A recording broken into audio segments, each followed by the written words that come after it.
Beraber arkadaşım satmış Ya, mı? onu açmam lazım ya. Avukatı tutarız beraber.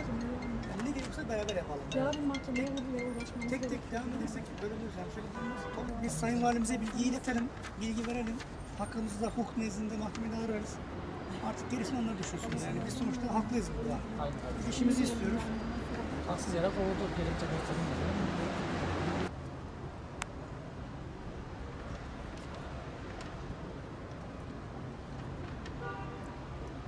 2017 yılında kayyum zamanında işe girmiş bulunmaktayım. Söz konusu seçimlerden dolayı iş akdimizin sonlanması için gerektiği halde mobbing uyguladılar. Fazla çalıştırılıp fazla mesai ücretlerimiz ödenmedi. Bu sebepten ötürü bir sürü baskı altında kaldık. İş akdimiz bizden habersiz çıkış verildi. Hiçbir gerekçe de sunulmadı. Bize haber de verilmedi tarafımıza. SGK'dan öğrendik.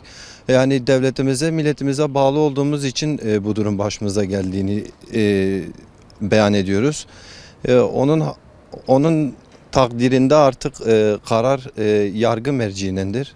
Bu süreçten sonra valiliğe suç duyurusunda bulunup işe iade davalarımızı açacağız. Batman Belediyesi'ne telsiz teknisyeniyim.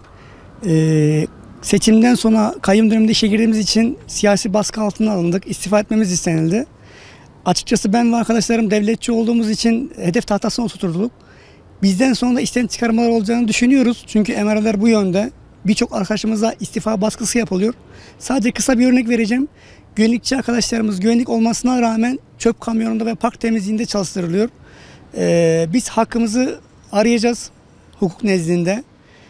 Sayın Valimizin ve milletvekillerimizin bize destek olacağını umuyoruz. Devletimizden sadece yardım istiyoruz bu konuda.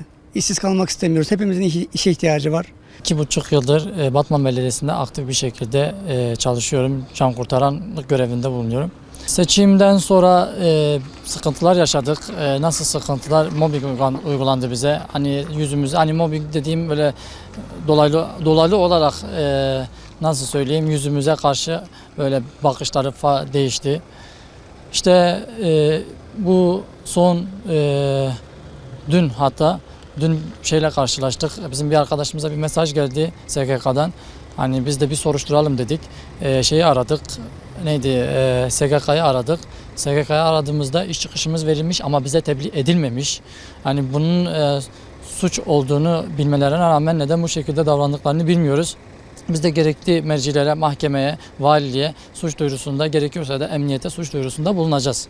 Alt mercilerden bana bu sebeplerden dolayı, Türk bayrağı paylaşımlarından dolayı veyahut özel günlerde şehit haberleri olduğu takdirde şehit haberlerini andığımdan dolayı hani senin görüşümüze ters, yani bu yönetime ters olduğum söylendi. Ve bunun için arama kurtarmadan çıkarıldım ve defalarca Mehmet Demir'e, belediye başkanına randevu almama rağmen hiçbir şekilde beni muhatap almadılar karşılarına ve ben de gerekli hakkımı savunacağım.